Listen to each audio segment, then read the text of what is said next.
الحاج والد الكرام معزز سامعین کرام، السلام علیکم ورحمۃ اللہ وبرکاتہ۔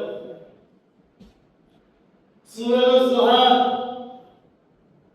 بہت ہی مشہور اور بڑی ہی اعلیٰ سورت، جس کی چند آیات مبارکہ میں نے آپ حضرات کے سامنے تلاوت کی ہے۔ دعا ہے اللہ رب العزت کی بارگاہ سے کہ رب کائنات مجھے کلمہ حق بیان کرنے کی توفیق عطا فرمائے اور بعد میں ہم سب کو اس پر صحیح معنوں میں عمل کرنے کی بھی توفیق عطا فرمائے۔ سورۃ الضحیٰ بڑی ہی اعلیٰ سورت، مفسرین اکرام نے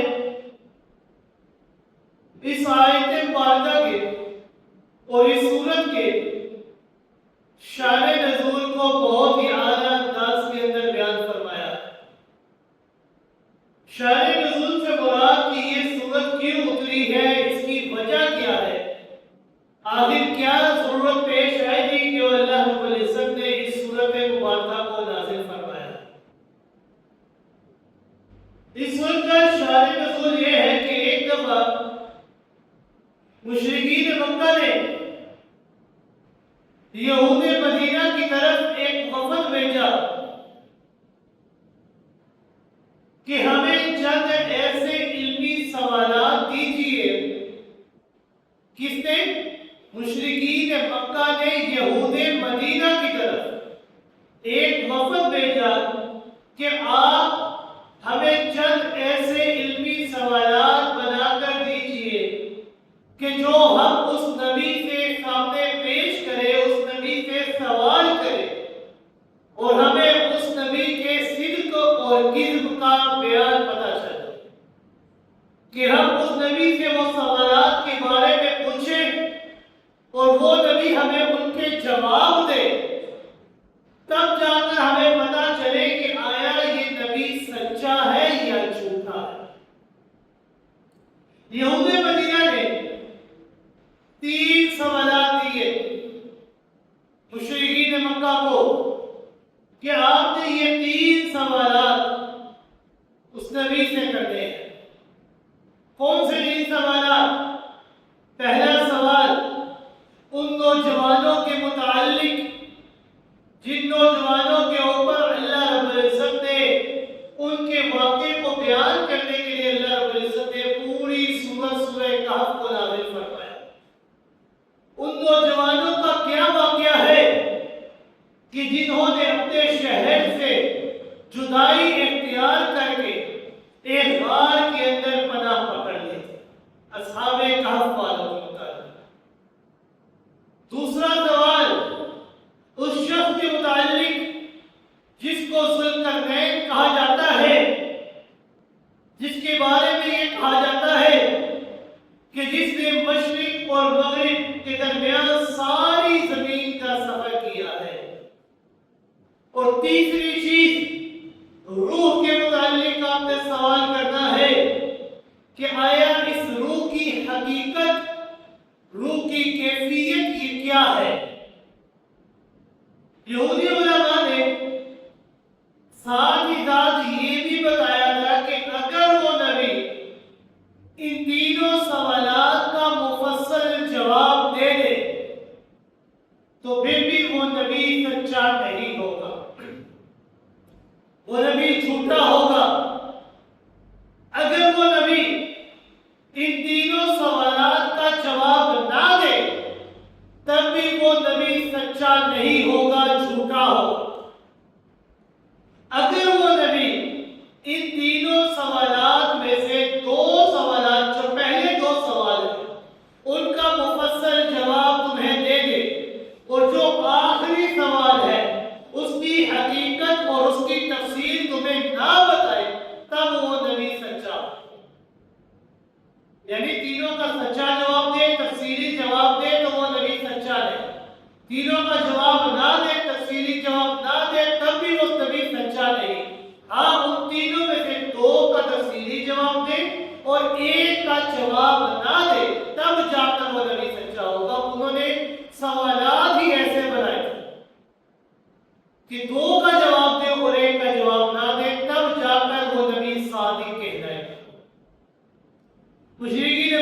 کا یہ وفد خوشی خوشی یہ سوالات لے کر آئے، تمام اہل مکہ کو اکٹھا کیا اور بتایا کہ ہم ایک فیصلہ کن ہتھیار لے کر آئے ہیں، اور پورا واقعہ بیان کیا۔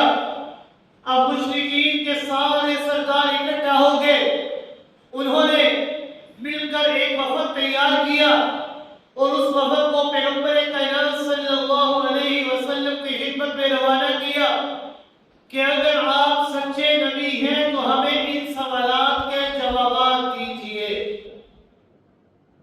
پیغمبر کائنات صلی اللہ علیہ وسلم نے چونکہ وحی الہی کی بنیاد پر جوابات دینے تھے، آپ صلی اللہ علیہ وسلم نے اپنی ساری زندگی کے اندر جو بھی کام کیے ہیں اللہ کی مرضی کے بغیر نہیں کیے، ساری زندگی وہ کام کیے ہیں کہ جو اللہ کی مرضی اور منشا کے مطابق تھے۔ آپ صلی اللہ علیہ وسلم نے بھی ان سوالات کے جوابات چونکہ وحی الہی کی بنیاد پر دینے تھے، اس لیے آپ صلی اللہ علیہ وسلم نے اس امید پر کہ اللہ تعالیٰ جبریل امین کے ذریعے مجھے ان سوالات کے جوابات دیں گے، اور مشرکین مکہ سے یہ وعدہ کر دیا آپ نے سأخبركم غدا کہ عنقریب ان تمام سوالوں کے جوابات میں تمہیں کر دوں گا۔ اس امید پر، اس یقین پر کہ اللہ تعالیٰ جبریل امین کے ذریعے مجھے ان سوالات کے جوابات دیں گے تو میں کل آپ کو ان جوابات کا دے دوں۔ لیکن اللہ رب العزت نے یہاں پر ہم انسانوں کے لیے بھی ایک سبق رکھا ہے۔ آپ صلی اللہ علیہ وسلم نے کیا فرمایا؟ سأخبركم غدا کہ قریب ان تمام سوالوں کے جوابات میں تمہیں کل دوں۔ لیکن آپ صلی اللہ علیہ وسلم نے یہاں پر انشاءاللہ نہیں کہا۔ آپ صلی اللہ علیہ وسلم انشاءاللہ کہنا بھول گئے۔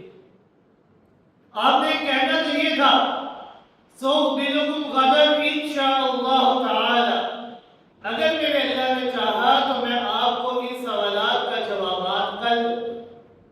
لیکن آپ صلی اللہ علیہ وسلم نے فرمایا سأخبركم غدا کہ میں آپ کو ان سوالات کے جوابات کر دوں۔ تو قدرت وحی کے مطابق آپ صلی اللہ علیہ وسلم کے اوپر کوئی وحی نازل نہیں ہوئی۔ اگلے دن مشرکین کا وفد آ گیا، جوابات طلب کیے، آپ صلی اللہ علیہ وسلم نے پھر فرمایا سأخبركم غدا کہ میں تمہیں ان سوالوں کے جواب کر دوں گا۔ اللہ کی قدرت، اللہ کا کرنا ایسا ہے کہ کل بھی آپ صلی اللہ علیہ وسلم کے اوپر وحی نازل نہیں ہوئی، جبریل امین کوئی پیغام نہیں لے کر آئے، اور اس طرح تقریباً 15 دن گزر گئے کہ آپ کے اوپر کوئی وحی نازل نہیں ہوئی، جبریل امین کوئی وحی لے کر آپ کے اوپر نازل نہیں ہوئے۔ مشرکین مکہ نے بلکہ پورے علاقے کے اندر انہوں نے اس پروپیگنڈے کو کھل کر پیش کرنا شروع کر دیا۔ آپ صلی اللہ علیہ وسلم کے اوپر خوب تانے دیے، آپ اس صورتحال سے بہت پریشان ہوئے، انہوں نے آپ کو جھوٹا کہنا شروع کر دیا، آپ کو نعوذ باللہ کذاب کہنا شروع کر دیا، ساحر اور مجنون کہنا شروع کر دیا کہ آپ جھوٹے ہیں، آپ کے پاس کوئی جواب نہیں ہے، آپ سچے نبی نہیں ہیں۔ تقریباً 15 دن گزر گئے، آپ صلی اللہ علیہ وسلم یہی کہتے رہے کہ علم غیب کا رکھنا یہ میں محمد کا کام نہیں بلکہ اللہ کی صفت ہے۔ عالم الغیب اگر ذات ہے تو وہ صرف اور صرف اللہ کی ذات ہے اور کسی کی ذات نہیں۔ میرے پاس بھی جو علم ہے وہ وحی الہی کے ذریعے ہوا کرتا ہے، اللہ رب العزت اگر مجھے نہ بتائے تو میں اپنی طرف سے کچھ بھی نہیں کر سکتا۔ مشرکین مکہ نے بڑے دل دوست تانے دینے شروع کر دیے، واضح یہاں تک کہا ان محمد ودعه ربه وقلا کہ محمد رسول اللہ صلی اللہ علیہ وسلم کا جو رب ہے نا اس نے انہیں تنہا چھوڑ دیا ہے۔ محمد رسول اللہ صلی اللہ علیہ وسلم کا جو رب ہے نا وہ ان سے ناراض ہو گیا ہے۔ کوئی شیطان یا جن تھا کہ جو ان کے کانوں کے اوپر آ کر باتیں پھونک دیا کرتا تھا، اب وہ شیطان بھی ان کو چھوڑ کر چلا گیا ہے۔ غرض ہے کہ جتنے منہ اتنی باتیں ہوا کرتے، بڑے بڑے تانے دیے۔ بلاخر 15 دن گزر جانے کے بعد اللہ رب العزت کے حکم کے مطابق حضرت جبریل امین روح الامین وحی الہی لے کر آپ صلی اللہ علیہ وسلم کی خدمت میں حاضر ہوئے۔ اللہ تعالیٰ نے ان سوالوں کے جوابات سورۃ الکہف کی شکل میں نازل فرمائے۔ اللہ رب العزت نے پوری سورۃ الکہف کو نازل فرمایا، جس کے اندر حضرت ذوالقرنین کا واقعہ بھی ہے، جس کے اندر روح کے متعلق بھی جواب دیا گیا ہے، جس کے اندر اصحاب کہف کے لوگوں کا تذکرہ بھی بیان کیا گیا ہے۔ اللہ رب العزت نے پوری سورۃ کہف کو نازل فرمایا اور ساتھ ہی ساتھ آپ صلی اللہ علیہ وسلم کو یہ تنبیہ بھی فرمائی کہ اصل وجہ یہ نہیں تھی کہ جو آپ کے اوپر وحی نازل نہیں کر رہے تھے، بلکہ اصل وجہ یہ تھی کہ آپ صلی اللہ علیہ وسلم نے انشاءاللہ نہیں کہا تھا، اس لیے آپ کے اوپر وحی نازل نہیں ہوئی۔ آئندہ کے لیے کوئی بھی ایسا معاملہ آپ کے سامنے پیش آئے تو آپ نے انشاءاللہ کو ضرور کہنا ہے۔ اس لیے اللہ رب العزت نے قرآن مقدس کے اندر سورۃ الکہف کے اندر ہی بیان فرمایا وَلَا تَقُولَنَّ لِشَيْءٍ إِنِّي فَاعِلٌ ذَلِكَ غَدًا إِلَّا أَن يَشَاءَ اللَّهُ، کہ آپ نے کبھی یہ نہیں کہنا کہ میں یہ کام کل کروں گا، بلکہ آپ نے کہنا ہے اَن يَشَاءَ اللَّهُ، انشاءاللہ اگر میرے اللہ نے چاہا تو یہ کام کل میں ضرور کروں گا۔ جس کام کا بھی آپ نے ارادہ کرنا ہے اس کام کا آغاز آپ نے اللہ کا نام لے کر کرنا ہے، کیونکہ جو کام آپ اللہ کا نام لے کر شروع کریں گے اللہ رب العزت خود بخود اس کے اندر برکتیں اور رحمتیں نازل فرما۔ یہ جو وحی الہی آنے میں تاخیر ہوئی ہے، اس کی یہ وجہ نہیں کہ میں اللہ آپ سے ناراض ہو گیا، میں اللہ نے آپ کو تنہا چھوڑ دیا، نہیں، یہ وجہ نہیں ہے، بلکہ اس کی وجہ یہ تھی کہ میں آپ کے ذریعے ساری امت کو یہ بتانا چاہتا تھا کہ کوئی بھی کام ہو تو آپ نے انشاءاللہ ضرور کہنا ہے۔ آپ نے انشاءاللہ نہیں کہا تھا، اسی وجہ سے وحی کے اندر تاخیر۔ اللہ رب العزت نے اس سورت کے اندر قسمیں کھائی ہیں، 2 قسمیں کھائی۔ اللہ رب العزت نے فرمایا وَالضُّحَىٰ، قسم ہے چاشت کے وقت کی، وَاللَّيْلِ اِذَا سَجَىٰ، قسم ہے رات کے وقت کی کہ جب رات پوری آفتاب پہ چھا جاتی ہے۔ مَا وَدَّعَكَ رَبُّكَ وَمَا قَلَىٰ، آپ کے پروردگار نے آپ کو نہ تو چھوڑا ہے اور نہ ہی وہ آپ سے ناراض ہوا ہے، کوئی ایسی بات نہیں ہے۔ وَلَلْعَاخِرَةُ خَيْرٌ لَكَ مِنَ الْأُولَىٰ، یقیناً آپ کی پچھلی حالت آپ کی پہلی حالت سے بہت بہتر ہو، آپ کے آنے والے حالات آپ کے گزشتہ حالات سے کئی گنا بہتر ہو۔ وَلَسَوْفَ يُعْطِيكَ رَبُّكَ فَتَرْضَىٰ، اب قریب آپ کا رب آپ کو اتنا عطا کرے گا، اتنی نعمتوں سے نوازے گا، اتنی نعمتیں عطا کرے گا، فَتَرْضَىٰ، کہ آپ اپنے رب سے راضی ہو جائیں۔ اب جو رب یہاں تک کہہ رہا ہے کہ میں آپ کو اتنی نعمتیں عطا کروں گا کہ آپ اس رب سے راضی ہو جائیں گے، بھلا وہ رب اپنے نبی سے ناراض ہو سکتا ہے؟ نہیں ناراض ہو سکتا۔ پیغمبر کائنات صلی اللہ علیہ وسلم کو اللہ رب العزت نے تسلی دینے کے لیے چاشت کے وقت کی قسم کھائی ہے۔ وَالضُّحَىٰ، قسم ہے چاشت کے وقت کی۔ اس سورت کے دونوں الفاظوں کے 2 معنی مفسرین کرام نے بیان فرمائے۔ پہلا معنی انہوں نے بیان فرمایا وَالضُّحَىٰ، قسم ہے چاشت کے وقت کی۔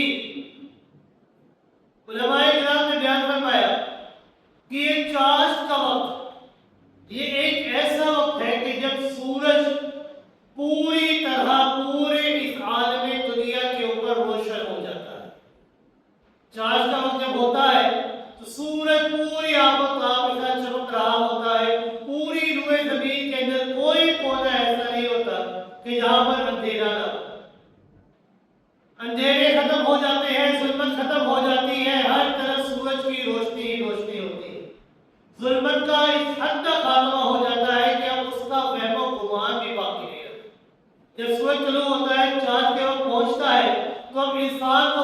یقین ہو جاتا ہے کہ اب اندھیرا نہیں آئے، اب جہاں شام کو سورج جب غروب ہوگا تو اندھیرا آئے گا، کیونکہ سورج ابھی طلوع ہوا ہے۔ پوری آب و تاب کے ساتھ، پوری آفتاب، پوری قوت، پوری تیزی کے ساتھ بلندی کی طرف بڑھنا شروع کر جاتا ہے۔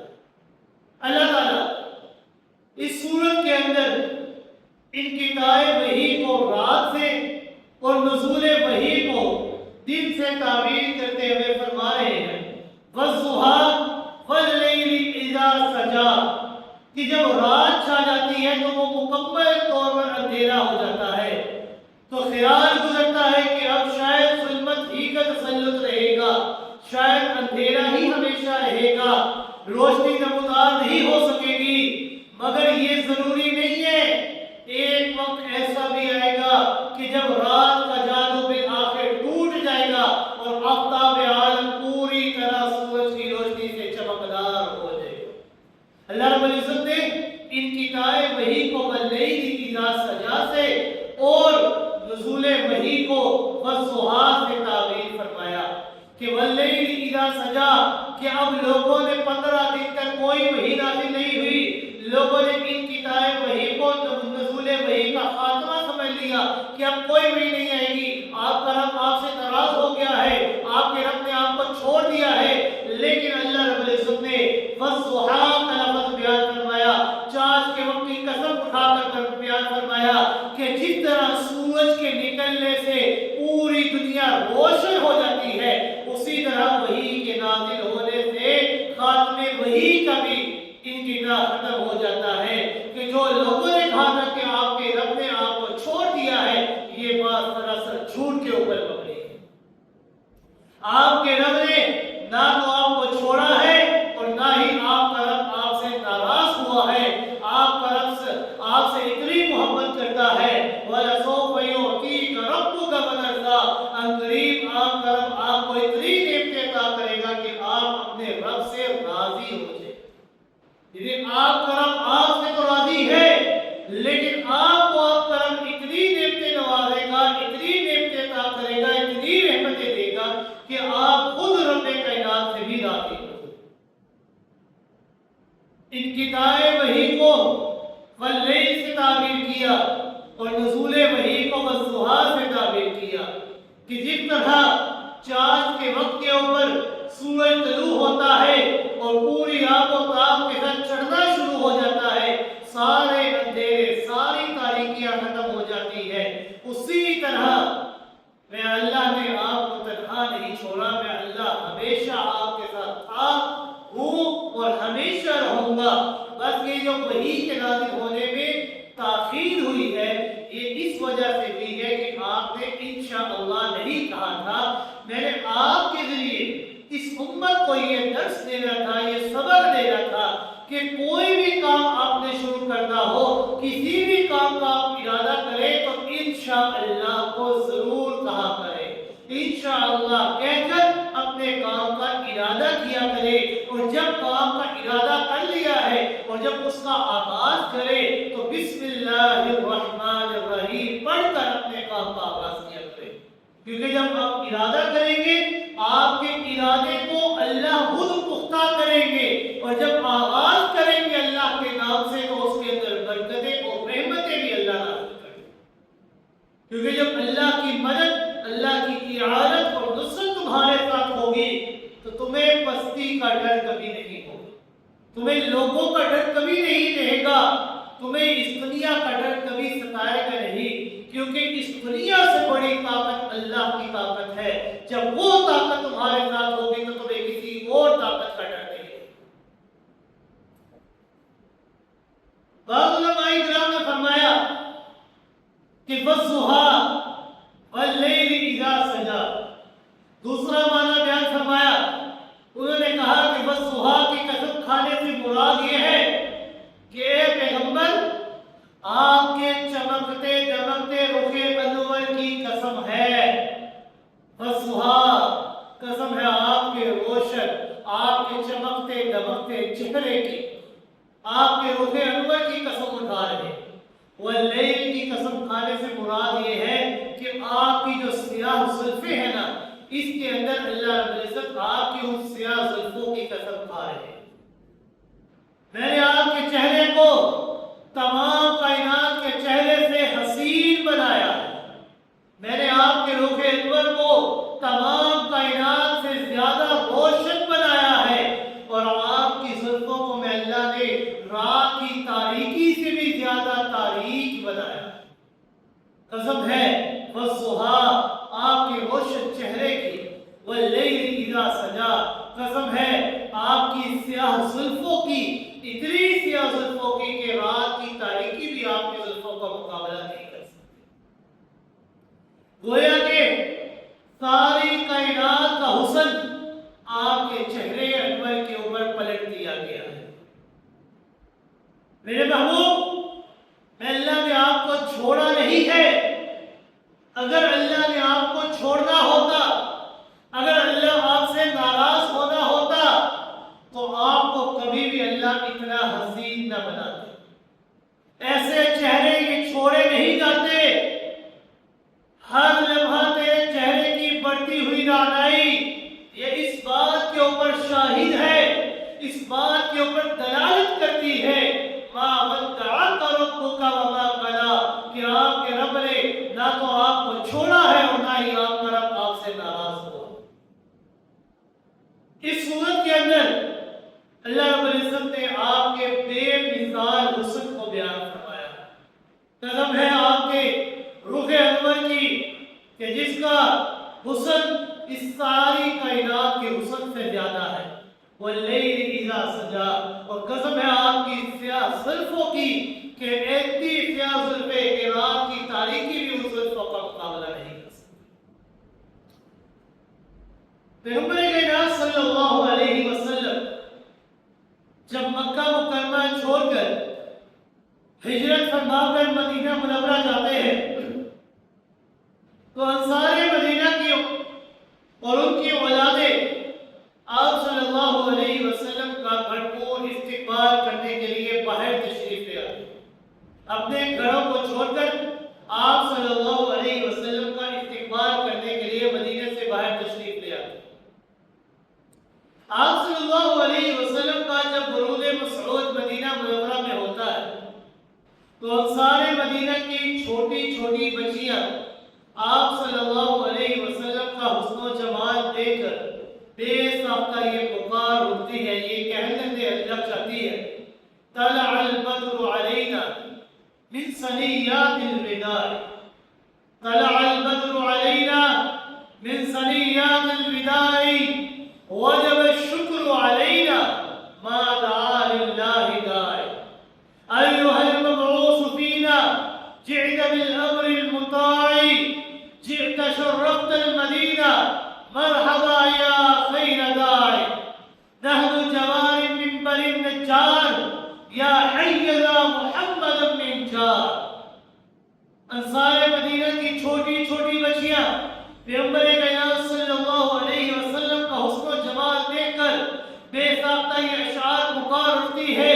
ان اشعار کے اندر جمال مصطفیٰ کی اتنی رعنائیاں ہیں، اس حد تک آپ کے حسن کو بیان کیا گیا ہے کہ آپ کے چہرے انور کے اوپر جب پہلی نظر پڑتی ہے تو وہ کم سن اور کم شعور بچیاں بے ساختہ یہ پکار اٹھتی ہیں اور کہنے لگتی ہیں کہ یہ شخصیت جو ہے نا یہ کوئی عام شخصیت نہیں ہے.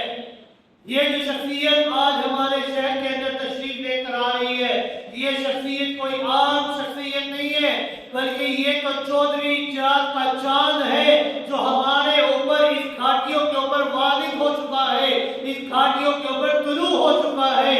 ہم اس کی نعمت عظمیٰ کا شکر ادا کرتے ہیں اور قیامت تک ہم اس کا شکر ادا نہیں کر سکتے.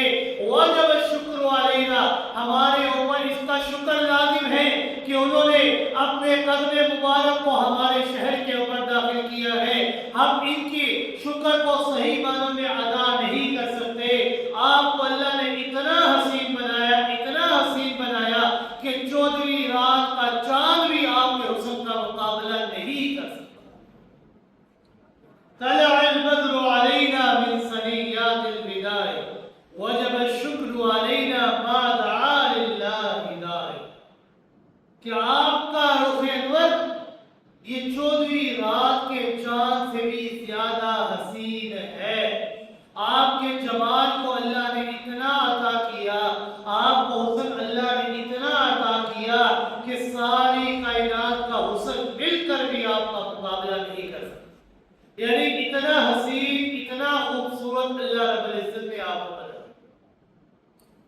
خود حضرت حسان بن ثابت رضی اللہ تعالی جب آپ صلی اللہ علیہ وسلم کے جمال کا مشاہدہ کرتے ہیں، جب آپ کی خوبصورتی کا مشاہدہ کرتے ہیں، جب آپ کے حسن کا مشاہدہ کرتے ہیں، تو وہ بھی یہ بے ساختہ پکار اٹھتے ہیں، وَأَحْسَنَ مِنْكَ لَمْ تَرَ قَطُّ عَيْنِي وَأَجْمَلَ مِنْكَ لَمْ تَلِدِ النِّسَاءُ خُلِقْتَ مُبَرَّأً مِنْ كُلِّ عَيْبٍ كَأَنَّكَ قَدْ خُلِقْتَ كَمَا تَشَاءُ۔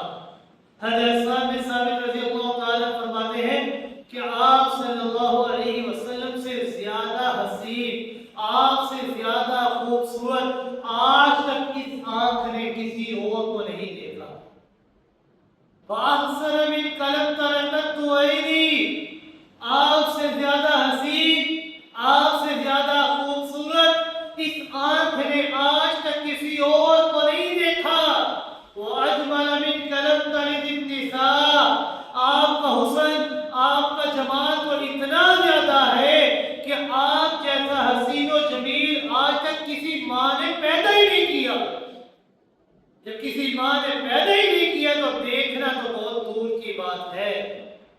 آپ جیسا حسین و جمیل اللہ نے اس دنیا کے اندر کسی اور کو بنایا نہیں ہے، کسی ماں نے آپ جیسا حسین و جمیل جنا ہی نہیں ہے۔ خُلِقْتَ مُبَرَّأً مِنْ كُلِّ عَيْبٍ، حقیقت تو یہ ہے کہ آپ سے زیادہ خوبصورت آج تک کسی ماں نے جنا ہی نہیں ہے۔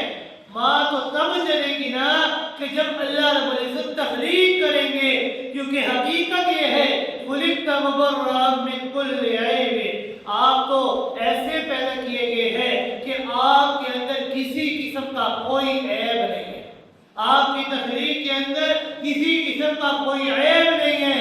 كَأَنَّكَ قَدْ خُلِقْتَ كَمَا تَشَاءُ، وہ ہے کہ یوں محسوس ہوتا ہے کہ آپ کو آپ کی مرضی کے مطابق پیدا کیا گیا ہے، جیسے آپ چاہتے تھے ویسا ہی آپ کو پیدا کیا گیا ہے۔ آپ کے چہرے انور کے اندر، آپ کی زلفوں کے اندر، آپ کے ہاتھوں کے اندر، آپ کی ٹانگوں کے اندر کسی قسم کا کوئی عیب نہیں ہے۔ اللہ رب العزت نے آپ جیسا حسین و جمیل کسی کو نہیں بنا۔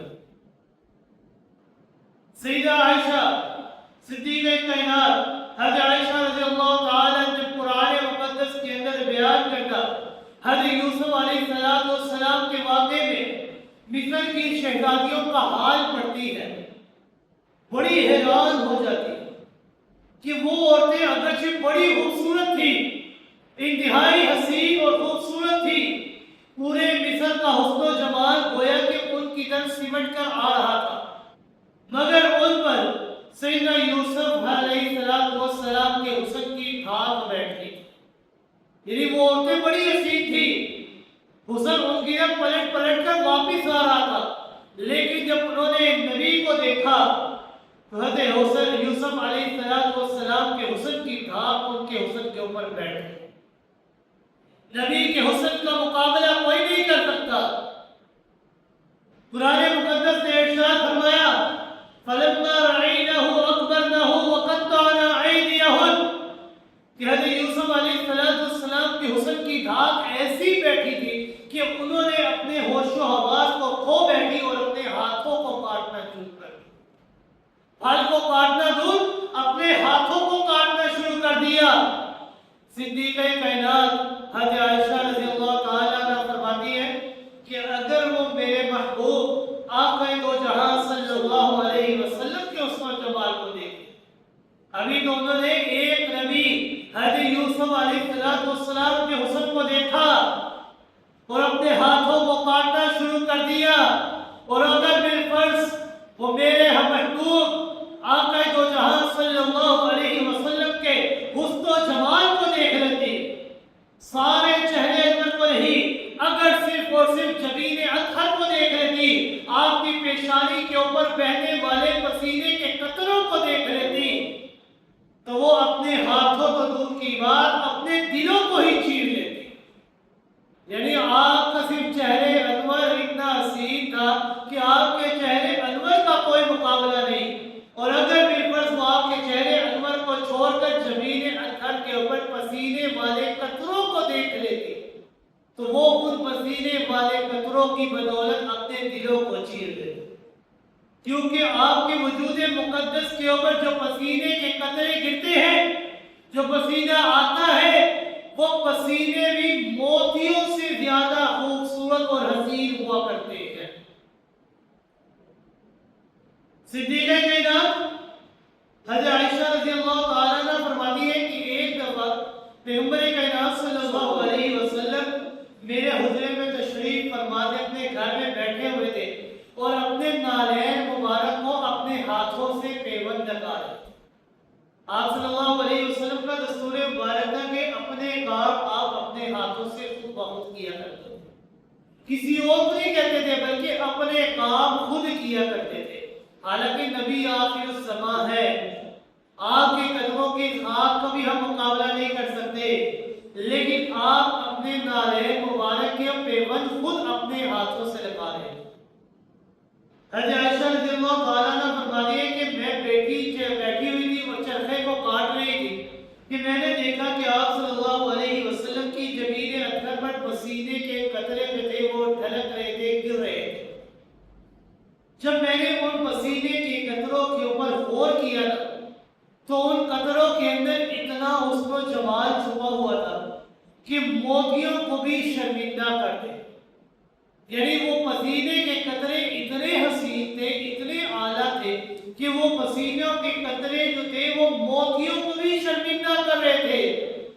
ان میں ایک ایسی نورانیت چھپی ہوئی تھی کہ جو برابر بڑھتی جا رہی تھی، جیسے جیسے آپ کے وجود مقدس کے اوپر پسینے کے آثار قطرے نمودار ہو رہے تھے، ایک سے بڑھ کر ایک قطرہ نظر آ رہا تھا۔ وہ قطرے موتیوں کو بھی شرمندہ کر رہے تھے۔ فرماتے ہیں کہ یہ ایسا نظارہ تھا کہ نظر ہٹانے کی دل بھی نہیں کر رہا تھا، میرا دل چاہ ہی نہیں رہا تھا کہ میں آپ کے ان قطروں کو چھوڑ کر کے ہی اپنی نظر کو دہراؤں۔ میں تو سراپا چشم بن گئی اور چرخا چھوڑ کر اسی نظر میں محو ہو گئی کہ اچانک پیغمبر کائنات صلی اللہ علیہ وسلم کی نظر میرے اوپر پڑی تو سوال کرنے لگے کہ اے عائشہ، حیران کیوں ہو رہی ہو؟ کیا ہوا؟ آپ چرخا کیوں نہیں چلا رہی؟ کیوں آپ میرے اوپر دیکھ رہی ہیں بار بار؟ میں نے عرض کیا یا رسول اللہ صلی اللہ علیہ وسلم، میں تو آپ صلی اللہ علیہ وسلم کے پسینے کے قطروں کا حسن دیکھ کر وجد میں آ گئی، حیران ہو گئی۔ مجھے تو ان قطروں میں چمکتا ہوا نور نظر آ رہا ہے۔ اللہ کی قسم، ابو کبیر حضری نے دور جاہلیت کے اندر شعر کہے تھے، اشعار کہے تھے، اور اس کے وہ اشعار کا صحیح مقدار آپ صلی اللہ علیہ وسلم کی ذات مبارکہ ہے، اور نہ کہ اس ابو کبیر حضری کی محبوبہ ہے۔ آپ صلی اللہ علیہ وسلم نے سوال کیا کہ ابو کبیر حضری نے وہ اشعار کون سے کہے تھے؟ تو میں نے بلا تعامل وہ اشعار پڑھ کر سنائے اور کہا کہ وہ اپنی ماں کے تمام عوارض شکم سے اور دودھ پلانے والی دائیا کے تمام بیماریوں سے پاک ہے، اور تم جب اس کے چہرے کی لکیروں کو دیکھو گے تو وہ برستے ہوئے بادلوں کی چمک اور بجلیوں کی چمک سے بھی زیادہ حسین نظر ہے۔ اس نے اپنی محبوبہ کی تعریف کی تھی کہ چہرے کی لکیروں کو دیکھو گے تو برستے بادلوں کی بجلیوں کی طرح چمک رہے ہو۔ جس طرح بجلی چمکتی ہے تو بڑی حسین، بڑی خوبصورت، بڑی اعلیٰ نظر آتی ہے، تو آپ کا جو چہرہ ہے وہ ان تمام روشنیوں سے بھی زیادہ حسین اور اعلیٰ ہے۔ اس لیے اللہ رب العزت نے آپ کے چہرے کی، آپ کے حسن کی قسمیں کھائی ہے۔ والضحیٰ، قسم ہے آپ کے چہرے انور کی کہ آپ کو اللہ نے اتنا حسن، اتنا حسین بنایا ہے کہ آپ کے حسن کا مقابلہ ساری کائنات مل کر بھی نہیں کر سکتی۔ ہجرت کے دوران پیغمبر کائنات صلی اللہ علیہ وسلم کا گزر ام معبد کے خیمے پر ہوتا ہے۔ ام معبد یہ ایک بڑی ہی مہمان نواز عورت تھی، لیکن بوڑھی ہو چکی تھی۔ آنے والے مہمانوں کی خدمت کرنا یہ اس کا شعار بن چکا تھا، وہ ہر وقت اپنے مہمانوں کی خدمت کیا کرتی۔ پیغمبر کائنات صلی اللہ علیہ وسلم کا جب برود مسعود ام معبد کے خیمے پر ہوتا ہے تو آپ صلی اللہ علیہ وسلم نے ام معبد سے دریافت فرمایا کہ گھر کے اندر کچھ کھانے پینے کا سامان موجود ہے تو ہم آپ سے وہ سامان خرید لیتے. وہ عرض کرنے لگی کہ خدا کی قدرت ان دنوں کے اندر خشک سالی اس حد تک پہنچ چکی تھی کہ ان کے اپنے کھانے کے لیے بھی ان کے پاس سامان موجود نہیں تھا. وہاں سوائے چند بکریوں کے، اور وہ بکریاں بھی جو تھی وہ وہاں پر موجود نہیں تھی، بلکہ معبد کا خاوند ان بکریوں کو چرانے کے لیے جنگل میں لے کر گیا. پیغمبر کائنات صلی اللہ علیہ وسلم نے دیکھا کہ خیمے کے کونے کے اوپر ایک انتہائی مریض تھی، ایک انتہائی کمزور بکری کھڑی تھی.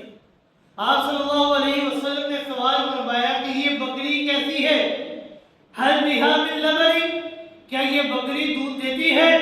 اس عورت نے جواب دیا کہ یہ بکری تو انتہائی کمزور، انتہائی نحیف ہے، یہ دودھ کیا دے گی؟ اس بکری کے تو اپنی جان کے لالے پڑے ہوئے، پتہ نہیں کتنی زندگی رہ گئی ہے، ہو سکتا ہے کل چلی جائے، پرسوں چلی جائے، 2-4 دن کی زندگی ہے، کبھی بھی ختم ہو سکتی ہے. آپ صلی اللہ علیہ وسلم نے فرمایا کہ اگر آپ اجازت دیں تو کیا ہم اس بکری کا دودھ نکال سکتے ہیں؟ وہ مسکرا کر کہنے لگی کہ آپ کی خواہش ہے تو آپ بھی تجربہ کر کے دیکھیں. اس کو تو اپنی زندگی کے لالے پڑے ہیں، وہ کہاں سے دودھ دے گی؟ لیکن آپ تجربہ کرنا چاہتے ہیں تو آپ بھی تجربہ کر لیں. آپ صلی اللہ علیہ وسلم نے اپنا دستے مبارک اس کی کمر کے اوپر پھیرا اور پھر بسم اللہ الرحمن الرحیم پڑھ کر اس کے تھنوں کو ہاتھ لگایا. جو ہی آپ صلی اللہ علیہ وسلم نے اپنے ہاتھ مبارک لگائے تو اس بکری کے تھن سے دودھ باہر نکلنا شروع ہو گیا. وہ پاؤں پھیلا کر کھڑی ہو گئی. آپ صلی اللہ علیہ وسلم نے ایک بہت بڑا برتن منگوایا اور اس کے اندر دودھ دھونا شروع کر دیا اور وہ برتن دودھ سے بھر گیا. آپ صلی اللہ علیہ وسلم نے اولا تو وہاں پر موجود دیگر تمام مسافروں کو وہ برتن دیا اور کہا کہ اس دودھ پی کر اپنے پیٹ کو سیراب کر لو، اپنی بھوک کو پورا کر لو. پھر آپ صلی اللہ علیہ وسلم نے دوسرا برتن منگوایا اور پھر دوسری مرتبہ دھڑ کو ہاتھ لگایا، پھر سے وہ دوسرا برتن بھی دودھ سے بھر گیا. آپ صلی اللہ علیہ وسلم نے اپنے ساتھیوں کو وہ دودھ پلایا. آخر میں آپ صلی اللہ علیہ وسلم نے خود بھی وہ دودھ نوش فرمایا اور پھر تیسری مرتبہ برتن منگوایا اور اس بڑھیا کے حوالے کر دیا اس برتن کو بھر کر اور کہا، فرمایا کہ یہ جو برتن ہے دودھ سے بھرا ہوا، یہ آپ کے لیے اور آپ کے اہل خانہ کے لیے. کچھ دیر آپ صلی اللہ علیہ وسلم نے وہاں پر قیام کر کے اپنے سفر کے اوپر روانہ ہو گئے. شام کو جب معبد کا شوہر ابو معبد اپنے گھر واپس آیا تو وہاں پر ایک بڑی عجیب سی خوشبو پھیلی ہوئی تھی. ابو معبد نے سوال کیا کہ یہ خوشبو کیسی ہے؟ اور جب نظر اس بڑے ہوئے دودھ کے پیالے کے اوپر پڑتی ہے، برتن کے اوپر پڑتی ہے، تو سوال کرتے ہیں کہ یہ دودھ کہاں سے آیا، یہ خوشبو کیسی ہے؟ معبد کہنے لگی کہ آج یہاں پر میرے گھر کے اندر، میرے حجرے کے اندر ایک مرد مبارک کا ورود مسعود ہوتا ہے اور یہ ساری کی ساری برکات، یہ ساری خوشبو اور دودھ سے بڑا ہوا پیالہ، یہ ساری کی ساری چیزیں انہی کی مرہون منت ہے. یہ دودھ اس کمزور سی بکری نے دیا ہے جس کو اپنی جان کے لالے پڑے ہوئے تھے. یہ سارے کا سارا جو لبالب برتن ہے، یہ دودھ، یہ سارے کا سارا اس کمزور اور نحیف بکری نے دیا ہے. اور یہ خوشبو جو ہے نا، یہ اس آدمی کے پسینے والے قطروں کی وجہ سے. ابو معبد کہنے لگا کہ لگتا ہے کہ یہ وہی شخص ہے کہ جس کی تلاش قریش کو ہے، ذرا مجھے ان کا حلیہ تو بتائیے. معبد کہنے لگی کہ جو کچھ دیکھا ہے بلا مبارک ٹھیک ٹھاک میں آپ کو بیان کرتی ہوں کہ آپ اپنی ذات کے اعتبار سے بڑے عظیم ہیں اور دوسروں کی نظر کے اندر بھی آپ بڑے عظیم ہیں. آپ کی عظمت، آپ کا مقام، آپ کا رتبہ تمام لوگوں کی نظر میں بہت ہی اعلیٰ ہے. آپ کا جو قد مبارک ہے نہ تو زیادہ لمبا ہے اور نہ ہی زیادہ چھوٹا ہے، بلکہ آپ صلی اللہ علیہ وسلم کا جو قد مبارک ہے وہ بالکل درمیانہ ہے. مبارک آپ صلی اللہ علیہ وسلم کے جو بال مبارک ہیں، جو زلفیں ہیں، وہ نسبتاً گھنگریانے ہیں اور سیاہ ہیں. اتنے سیاہ ہیں کہ رات مقابلہ نہیں کر سکتے۔ وَاللَّيْلِ إِذَا سَجَا، اس لیے اللہ نے قسمیں کھائی کہ آپ کی زلفوں کو میں اللہ نے رات کی تاریکی سے بھی زیادہ سیاہ بنایا، اور آپ صلی اللہ علیہ وسلم کی پیشانی مبارک جو ہے وہ بڑی کشادہ ہے، آپ کی جو آبروئیں ہیں بڑی خمدار ہیں، آپ کی جو آنکھیں ہیں بڑی ہی سیاہ ہے، اتنی سیاہ ہے کہ سفیدی کی جگہ پر بھی سخت سفید، جہاں پر سفیدی ہونی چاہیے وہاں پر سخت سفیدی، جہاں پر سیاہی ہونی چاہیے وہاں پر سخت سیاہی تھی۔ آپ کے رخسار مبارک جو تھے وہ بڑے ہموار تھے، یعنی لٹکے ہوئے گوشت کا کوئی نام و نشان نہیں۔ آپ کی جو داڑھی مبارک تھی وہ بڑی مبارک تھی اور کھڑی تھی، یعنی ذرا برابر بھی خالی جگہ نہیں تھی، سارے کے سارے اعضاء جو تھے بڑے ہی معتدل اور میانہ روی پر درمیانے تھے، یعنی نہ تو زیادہ لمبے تھے نہ ہی زیادہ چوڑے نہ ہی چھوٹے، بلکہ میانہ روی تھے، اتنے اعلیٰ تھے۔ اور آپ کا جو روح انور تھا 14ویں رات کے چاند سے بھی زیادہ حسین تھا، یعنی اتنا حسن اللہ نے آپ کو عطا کیا تھا کہ 14ویں رات کا چاند بھی آپ کے حسن کا مقابلہ نہیں کر سکتا۔ اور آپ کے جو دندان مبارک تھے، جب آپ صلی اللہ علیہ وسلم تکلم فرماتے تھے تو یوں محسوس ہوتا تھا کہ آپ کے اگلے دانتوں سے نور نکل رہا ہے، یعنی کوئی روشنی نکل رہی ہے۔ اور آپ کے جو پسینے کے قطرے تھے وہ اتنے اعلیٰ تھے کہ کستوری کی خوشبو بھی آپ کے پسینے کے قطروں کا مقابلہ نہیں کر سکتی۔ یعنی آپ صلی اللہ علیہ وسلم کو اللہ رب العزت نے اتنا حسن اتنا جمال عطا فرمایا تھا کہ آپ کے حسن و جمال کو اللہ رب العزت نے کسی اور کو عطا نہیں۔ بالکل اسی طرح حضرت حسان بن ثابت رضی اللہ تعالیٰ عنہ کے شعر کی طرح کأنک قد خلقت کما تشاء، کہ جس طرح آپ کی چاہت آپ کی منشا تھی بالکل اسی طرح آپ صلی اللہ علیہ وسلم کو پیدا کیا۔ سیدنا ابو ہریرہ رضی اللہ تعالیٰ فرماتے ہیں کہ میں نے آپ صلی اللہ علیہ وسلم سے زیادہ حسین شے اس دنیا کے اندر نہیں دیکھی۔ آپ صلی اللہ علیہ وسلم اتنے حسین تھے گویا کہ آفتاب سورج آپ کے چہرے کے اوپر چل رہا ہے۔ بڑے بڑے صحابہ نے آپ کے حسن و جمال کو بیان فرمایا۔ اگر آپ صلی اللہ علیہ وسلم کے لعاب دہن کا مقام بیان کیا جائے تو اس کے لیے بڑا وقت چاہیے، لیکن ذرا لعاب لسان نبوت سے مترشح ہوگا اس کی کیا شان ہوگی۔ خوش قسمت تھے وہ 9 مولود بچے کہ جنہیں آپ صلی اللہ علیہ وسلم نے خود گھٹی دی تھی، ان کے منہ میں کھجور مبارک کو چوس کر آپ نے ان کے منہ میں ڈالا تھا۔ بڑے خوش نصیب تھے وہ بچے کہ آپ صلی اللہ علیہ وسلم کا لعاب دہن کی برکت تھی کہ غزوہ خیبر کے موقع پر جب آپ صلی اللہ علیہ وسلم قلعہ قموس کو فتح کرنے کے لیے گئے تو آپ صلی اللہ علیہ وسلم نے شیر خدا حضرت علی رضی اللہ تعالیٰ کو جھنڈا دینا چاہا تو آپ صلی اللہ علیہ وسلم کو بتایا گیا کہ یا رسول اللہ صلی اللہ علیہ وسلم ان کو آشوب چشم کی بیماری ہو چکی ہے، وہ تو صحیح طرح سے دیکھ بھی نہیں رہے اور آپ یہ جھنڈا ان کو دینا چاہتے ہیں۔ آپ صلی اللہ علیہ وسلم حضرت علی رضی اللہ تعالیٰ کے خیمے میں تشریف لے کر جاتے ہیں، کیونکہ حضرت علی کی حالت یہ ہو چکی تھی کہ وہ نماز کے لیے بھی تشریف نہیں لا سکتے تھے، نظر ہی نہیں آ رہا تھا بالکل۔ پیغمبر اکرم صلی اللہ علیہ وسلم نے حضرت علی رضی اللہ تعالیٰ کو اپنے پاس بلایا تو وہ 2 آدمیوں کا سہارا لے کر تشریف لے کر آئے۔ آپ صلی اللہ علیہ وسلم نے جھنڈا ان کو سپرد فرمایا تو انہوں نے اپنی بیماری کا اظہار کیا، معذوری کا تذکرہ کیا۔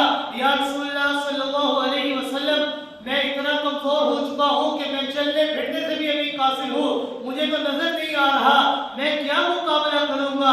تو آپ صلی اللہ علیہ وسلم نے اپنا لعاب دہن جب ان کی آنکھوں پر لگایا اور دعا فرمائی، لعاب دہن کا لگنا ہی تھا کہ فبرع حتی کأن لم یکن بہ وجع، تو بیماری اس طرح کافور ہو گئی، بیماری اس طرح دور ہو گئی کہ کبھی اس بیماری کا نام و نشان بھی آپ کے وجود پر نظر نہیں آ رہا۔ یعنی جو بیماری تھی آشوب چشم کی وہ بیماری اس طرح دور ہو گئی کہ یوں محسوس ہوتا تھا کہ آپ کو یہ بیماری کبھی تھی ہی نہیں۔ تو حضرت علی رضی اللہ تعالیٰ نے جب وہ جھنڈا پکڑا اور جھنڈے کو لے کر گئے جہاد کے لیے گئے تو اللہ رب العزت نے ان کے ہاتھ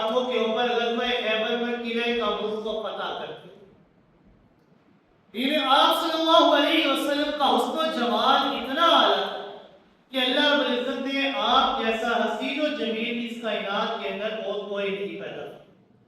آپ کے لعاب دہن میں اللہ نے اتنی برکتیں رکھی تھی کہ بڑی بڑی بیماریاں بھی آپ کے لعاب دہن کے چھونے کی وجہ سے ختم ہو جائے. حضرت علی رضی اللہ تعالیٰ کی آشوب جشن کی بیماری آپ کے لعاب دہن کے لگنے کی وجہ سے ختم ہو گئی. بالکل اسی طرح جب آپ صلی اللہ علیہ وسلم سفر ہجرت میں غار ثور کے اندر قیام پذیر ہوتے ہیں، سیدنا صدیق اکبر رضی اللہ تعالیٰ کو ایک سام ڈر دیتا ہے. حالت یہ تھی کہ آپ صلی اللہ علیہ وسلم کا رخ انور سر مبارک آپ کی گود میں تھا. سیدنا صدیق اکبر رضی اللہ تعالیٰ کو وہ سام بار بار ڈس مار رہا تھا، مگر اس سچے عاشق نے اپنے پاؤں کو کوئی حرکت نہیں دی. کیوں؟ کیونکہ آپ کا رخ انور آپ کی گود میں آرام تھا. آپ یہ نہیں چاہتے تھے کہ آپ کے پاؤں کو ہلانے کی وجہ سے آپ صلی اللہ علیہ وسلم کی نیند کے اندر کوئی خلل آ جائے. سیدنا صدیق اکبر رضی اللہ تعالیٰ کی آنکھوں سے آنسوں کے قطرے گرے. جب وہ آنسوں کا قطرہ آپ صلی اللہ علیہ وسلم کے رخ مصطفیٰ پر گرا تو آپ صلی اللہ علیہ وسلم نے سوال فرمایا، ما یبکیک یا ابا بکر، کہ اے ابو بکر رونے کی کیا وجہ ہے، آپ رو کیوں رہے ہیں؟ سیدنا صدیق اکبر رضی اللہ تعالیٰ نے سارا ماجرا بیان فرمایا کہ میری ایڑی کے اوپر سانپ نے ڈس لیا ہے اور اس کے ڈس لینے کی وجہ سے مجھے بڑی تکلیف محسوس ہو رہی ہے. تو آپ صلی اللہ علیہ وسلم نے اپنا لعاب دہن آپ کی ایڑی کے اوپر لگایا اور دعا فرمائی. اللہ رب العزت نے آپ کے لعاب دہن کی وجہ سے اس سانپ کے زہر کو ہمیشہ ہمیشہ کے لیے ختم کر دیا اور آپ کو مکمل طور پر شفا عطا.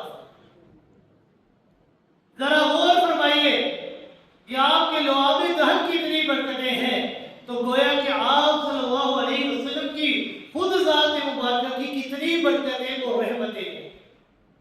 آپ صلی اللہ علیہ وسلم کو اپنی امت کی اس قدر فکر ہوا کرتی تھی کہ آپ صلی اللہ علیہ وسلم کو اور تمام انبیاء کو اللہ رب العزت نے جو دعا دی تھی کہ اگر آپ اس دعا کا واسطہ دے کر اپنی مشکل کو حل کرانا چاہیں، میں اللہ رب العزت اس دعا کے ذریعے آپ کی اس مشکل کو دور کر دوں.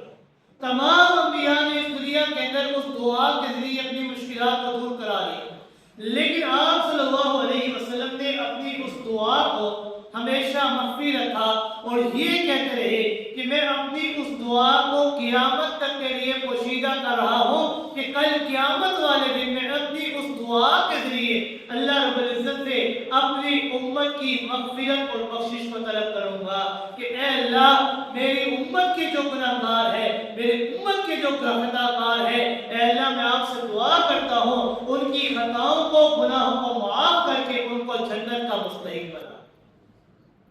تو آپ صلی اللہ علیہ وسلم یہ ہمارے لیے ایک رہنما ہے. آپ صلی اللہ علیہ وسلم نے ہمیں سکھایا ہے ایک ایک چیز، کھانے پینے، سونے جاگنے، چلنے پھرنے، اٹھنے بیٹھنے، بات کرنے، حتیٰ کہ پیشاب کرنے تھوکنے کے متعلق بھی آپ صلی اللہ علیہ وسلم نے ہمیں آداب سکھائے. ہمارا کام یہ ہونا چاہیے کہ ہم آپ صلی اللہ علیہ وسلم کی حیات طیبہ کو پڑھیں اور اس کے اوپر غور و فکر کریں اور ساری زندگی آپ صلی اللہ علیہ وسلم کے بتائے ہوئے طریقے کے مطابق بسر کریں. کیونکہ جب آپ کے طریقے کے مطابق ہم بسر کریں گے تو اللہ رب العزت اس دنیا کے اندر بھی ہمیں کامیاب کریں گے اور آخرت کے اندر بھی ہمیں کامیاب کریں گے. اللہ رب العزت سے دعا ہے کہ اللہ رب العزت صحیح معنوں میں ہم